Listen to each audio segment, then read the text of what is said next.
मेरा नाम आइलीन वांग है। प्लीज मेरा सपोर्ट कीजिए। God bless America.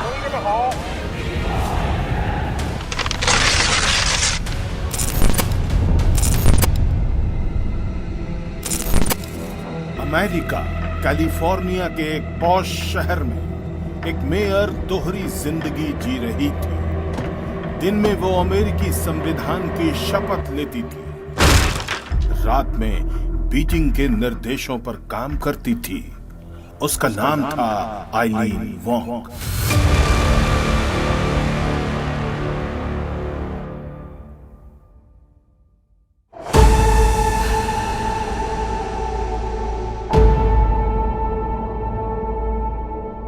Ma'am, step away from the computer.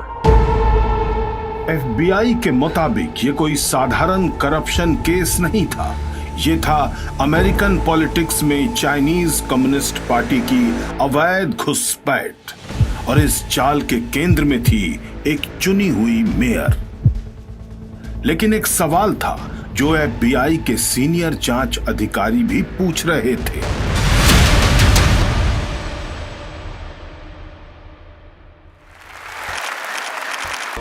February 2026 Arcadia शहर इतिहास बना रहा था। चीन के सिचुआन में जन्मी आइलीन वांग अब एक अमेरिकी शहर की मेयर बन चुकी थी। मीडिया इसे अमेरिकन ड्रीम कह रहा था। लेकिन उसी वक्त हजारों मील दूर बीजिंग में उसकी एक और पहचान थी, एक पहचान जिसे अमेरिका नहीं जानता था, FBI जानती थी। एक अमेरिकन मेयर अमेरिकी धरती पर बैठकर चीनी सरकारी अधिकारी को नेता बुला रही थी। ये वीचैट मैसेज आज अमेरिकी अदालत में सबूत है। ये कोई आम जासूसी की कहानी नहीं, बल्कि नैरेटिव वॉरफेयर की कहानी है, जिसमें सीमाओं के अंदर दाखिल नहीं हुआ जाता, बल्कि सिस्टम में एंट्री ली जाती है। इस ऑपरेशन का दूसरा चेहरा था माइक सन, आइलीन का मंगेतर और FBI के मुताबिक चाइनीज इन्फ्लुएंस नेटवर्क का operative. I want to thank my fiancé, director Mike Sun, who is the real leader of me. Mike Sun is not my fiancé. एक ही आवाज, दो अलग-अलग सच, और दोनों रिकॉर्ड पर थे। स्पाई ऑपरेशंस की सबसे बड़ी कमजोरी क्या होती है? सबूत। और कई बार सबसे बड़ा सबूत जासूस के अपने शब्द ही बन जाते हैं। अक्टूबर 2025 में जब FBI ने माइक सन को चाइनीज एजेंट होने के आरोप में गिरफ्तार किया, तो आइलीन ने रिश्ता ही नकार दिया। फिर पुराने वीडियोस बाहर आने लगे। जांच अधिकारियों ने वो खोज निकाला जिसने पूरे अमेरिका को हिला दिया। जिस माइक सन को वो पहचानने से इनकार कर रही थी, वही उसका असली लीडर था। FBI के शिकंजे में खुद मेयर आइलीन वांग आ चुकी थी। आइलीन की कहानी का यही सबसे बड़ा मोड़ था, जहां अमेरिका को पहली बार एहसास हुआ कि ड्रैगन अंदर तक घुस चुका है।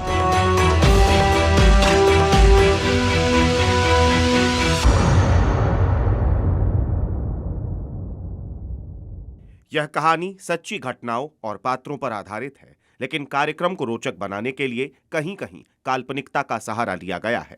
कार्यक्रम का उद्देश्य किसी की भावनाओं को ठेस पहुंचाना नहीं है। Do you, Eileen Wang, solemnly swear to support and defend the Constitution of the United States and the Constitution of the State of California? लेकिन ये कहानी 2026 में शुरू नहीं हुई थी।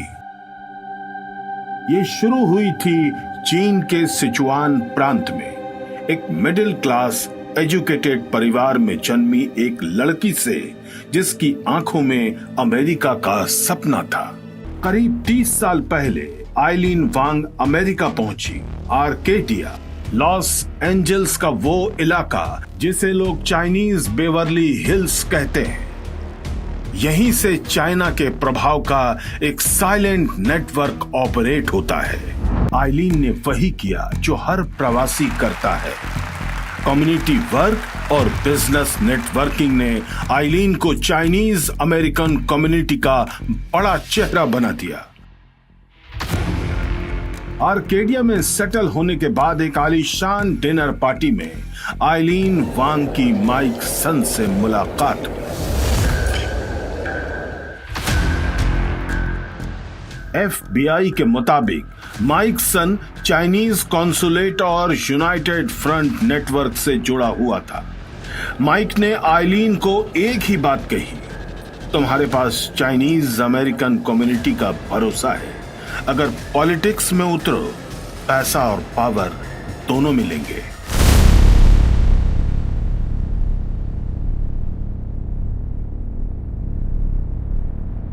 (2020) कोविड का साल, यूएस चाइना संबंध इतिहास के सबसे निचले पड़ाव पर। शिनजियांग, हांगकांग, ताइवान, हर मुद्दे पर दोनों देश आमने सामने, और ठीक उसी वक्त आइलीन वांग और माइक सन ने लॉन्च किया यूएस न्यूज सेंटर। ऊपर से एक सामान्य community news portal, professional, credible, लेकिन FBI के मुताबिक असल में ये अमेरिकी जमीन पर बीजिंग की नैरेटिव मशीन थी। ऑपरेशन का पैटर्न बेहद सरल था। बीजिंग आर्टिकल भेजता, आर्केडिया में तुरंत पब्लिश होता, फिर रिपोर्ट भेजी जाती, काम पूरा। अमेरिकी नागरिकों को लगता वो लोकल न्यूज पढ़ रहे हैं, असल में वो बीजिंग की स्क्रिप्ट पढ़ रहे थे। Same wording, same structure, same timing. WeChat messages और पब्लिश किए गए articles word to word match कर रहे थे। FBI के लिए ये जर्नलिज्म नहीं, कोवर्ट ऑपरेशन था। ये किसी विचारधारा का मामला नहीं था, ये पूरी कमांड चेन थी। निर्देश आते थे बीजिंग से, उनको अमल में लाया जाता आर्केडिया में, और परिणाम रिपोर्ट किए जाते थे वीचैट में। काउंटर इंटेलिजेंस की भाषा में इसको नैरेटिव इंजीनियरिंग कहा जाता है। लेकिन इस पूरे सेटअप का आर्किटेक्ट कौन था? We must stand united against oppression. इस पूरे नेटवर्क का असली सूत्रधार था जॉन चेन, यूनाइटेड फ्रंट का सीनियर ऑपरेटिव। शी जिनपिंग से पर्सनली मिल चुका था। इसी जॉन चेन ने माइक सन को एक टास्क दिया था। यूनाइटेड फ्रंट के सीनियर ऑपरेटिव जॉन चेन ने माइक सन को $80,000 का बजट देकर एक बहुत बड़ा टास्क सौंपा। 4 जुलाई को अमेरिकी आजादी के दिन वॉशिंगटन में चीन के पक्ष में प्रदर्शन। सोचिए, जब अमेरिका अपनी आजादी के दिन का जश्न मना रहा था, उसी दिन उसी शहर में बीजिंग की ओर से फंड किए गए प्रदर्शनों की योजना तैयार हो रही थी, और इस प्लानिंग का हिस्सा थी आर्केडिया की एक लोकल पॉलिटिशियन। ये स्थानीय राजनीति नहीं थी, ये एक देश की ओर से प्रायोजित ऑपरेशन था। 2022 आइलीन वांग अब स्थानीय राजनीति में उतर चुकी थी। पर्दे के पीछे माइक सन हर प्रचार अभियान से जुड़े अपडेट्स चाइनीज कॉन्सुलेट को भेज रहा था, और बीजिंग की फाइलों में आइलीन वांग के लिए एक कोड नेम तैयार हो रहा था।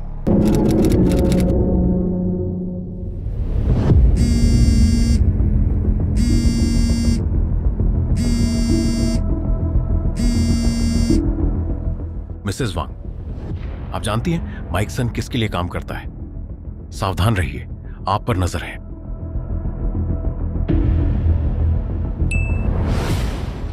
पहली चेतावनी, पहला संकेत, लेकिन राजनीतिक महत्वाकांक्षा कभी कभी सबसे जरूरी संकेत भी नहीं दिखने देती।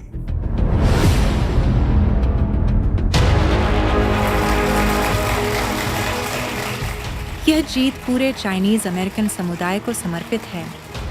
दिसंबर 6, 2022, आइलीन वांग, आर्केडिया सिटी काउंसिल, 64.21% वोट, और उसी रात बीजिंग को एक इनक्रिप्टेड मैसेज गया। Star is in position. ये 4 शब्द इस पूरी कहानी का सबसे अहम मोमेंट है। आइलीन चुनाव जीत चुकी थी। ये बीजिंग के लिए एक बड़ी रणनीतिक जीत थी। अमेरिकी सिटी की एक मेयर बीजिंग के दफ्तर में सेलिब्रेट की जा रही थी। सवाल फिर वही कि आइलीन जानती थी कि उस पूरे गेम का एक अहम मोहरा है, या फिर वो उन मोहरों में से एक थी जिसको जब तक समझ आता, पता चलता, तब तक बहुत देर हो चुकी। 2025 आइलीन वांग मेयर, बीजिंग की पॉलिटिकल स्टार चमक रही थी, लेकिन एफबीआई का ऑपरेशन धूम एक सच तेजी से तलाशा, मॉनिटर्स पर, वीचैट्स पर, फाइलों में क्रॉस मैच्ड आर्टिकल्स और एक नाम जो बार बार सामने आ रहा था। अक्टूबर 2025 माइक सन और एफबीआई का शिकंजा कसता है और वो गिरफ्तार कर लिया जाता है। उस पर विदेशी एजेंट होने का आरोप लगाया गया। बस यही वो पल था जब आइलीन को लगा अगर माइक से दूरी बना ली जाए तो वो खुद को संकट से बचा सकती है। फरवरी 13, 2026 माइक सन जेल गया था। एफबीआई की फाइल आइलीन के नाम पर थी और आइलीन वांग मेयर की शपथ ले रही। उस कमरे में कोई नहीं जानता था कि जो हाथ अमेरिका की रक्षा की सौगंध खाते हुए बाइबल पर था, वो हाथ बीजिंग के अपने आका को वीचैट पर थैंक यू लीडर लिख चुका था।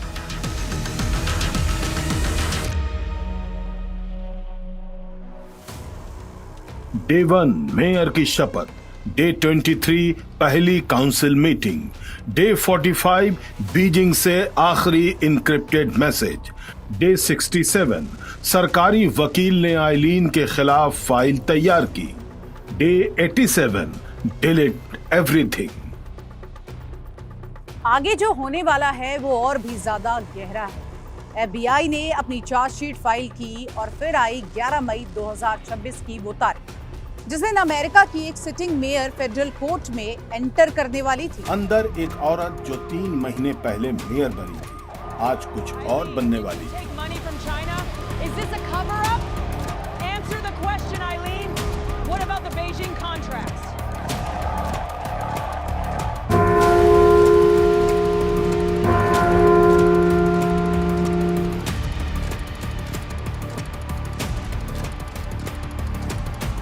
मई 2026 आइलीन वांग ने अपने वकील के साथ फेडरल कोर्ट में कदम रखा। साक्ष्य इतने पुख्ता थे कि मुकर जाने का कोई रास्ता नहीं। जज ने पासपोर्ट जमा करने को कहा। I want to thank my fiancé, director Mike Sun, who is the real leader of me. Mike Sun is not my fiancé. सितंबर 2025 आइलीन ने पब्लिकली कहा था माइक सन उसका लीडर नहीं, लेकिन एफबीआई के पास इसे गलत साबित करने का सबूत था और ये सबूत उसी का दिया हुआ है।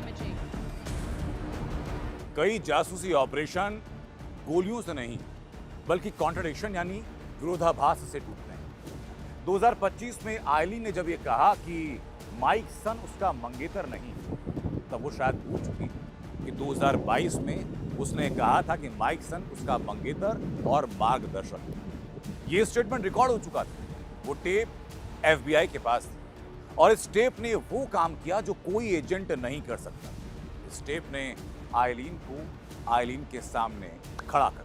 जांच अधिकारी आइलीन के खिलाफ दलीलें रखते गए, परतें खुलती गई। ये सिर्फ प्रोपेगेंडा नहीं था, ये नैरेटिव इंजीनियरिंग थी। एफबीआई के मुताबिक आइलीन 2020 से 2022 तक बीजिंग के निर्देश पर प्रोपेगेंडा पब्लिश करती रही और हर ऑपरेशन की रिपोर्ट वापस भेजती रही। और इन सब के बदले में एक पॉलिटिकल करियर, एक मेयर की कुर्सी, एक अमेरिकन सिटी का नाम जो असल में बीजिंग के किसी दफ्तर में फाइल हो चुका था।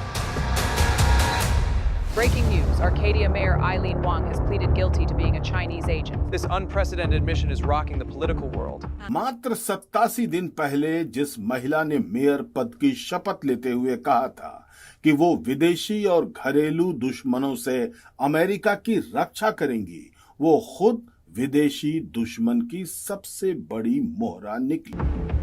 87 दिन में मेयर से वो फेडरल क्रिमिनल बन चुकी थी। क्या आपको यह एहसास है कि आप पर कितने गंभीर आरोप हैं? यस। बस एक शब्द यस, और उसी एक शब्द से अमेरिकन ड्रीम बीजिंग के साये में खो गया।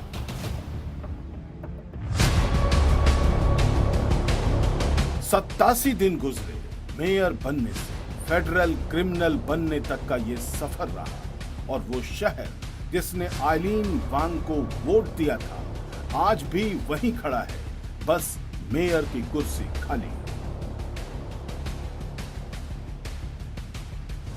आइलीन वांग तो इस पूरे के पूरे विशाल मकड़जाल का सिर्फ एक सिरा थी।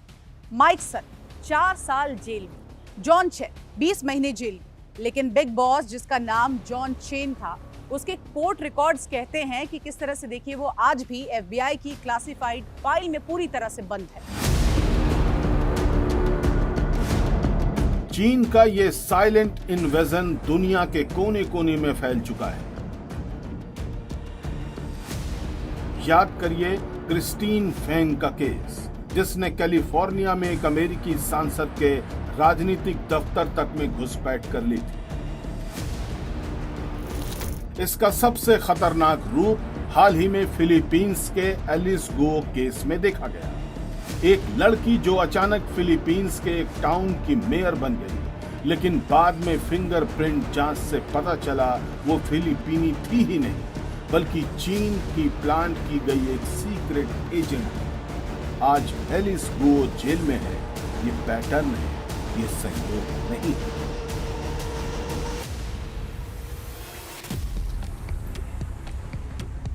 आप सोचते हो ये खेल खत्म हो गया, मुंह जैसे कई हैं। और यही थी सबसे खतरनाक बात। आइलीन वॉन्ग के पकड़े जाने के बाद पूरा अमेरिकन चाइनीज समुदाय शक के घेरे में आ गया, और शायद यही था बीजिंग का सबसे घातक, सबसे मजबूत हथियार। बीजिंग का असली मकसद शायद सिर्फ जासूसी नहीं था, शायद मकसद था अमेरिका को अंदर से 2 हिस्सों में बांटना, देश की सुरक्षा बनाम अपनों पर ही शक। और अगर यही मकसद था तो वो काफी हद तक कामयाब हुआ। जासूसी हकीकत में फिल्मों की तरह ट्रेंच कोट पहनकर नहीं होती। जब जासूसी इलेक्शंस जिताती है, कम्युनिटी मीटिंग्स अटेंड करती है और संविधान की शपथ लेती है। And will faithfully discharge the duties of the office of mayor. Mike Sun को जेल, जॉन चेन को जेल, आइलीन वांग जाने को तैयार, और बीजिंग चुप था। शतरंज के खेल में जब कोई प्यादा मारा जाता है तो खिलाड़ी अफसोस नहीं करता, वो अगली चाल सोचता है, क्योंकि वो जानता है खेल कभी खत्म नहीं होता, सिर्फ मोहरे बदलते हैं।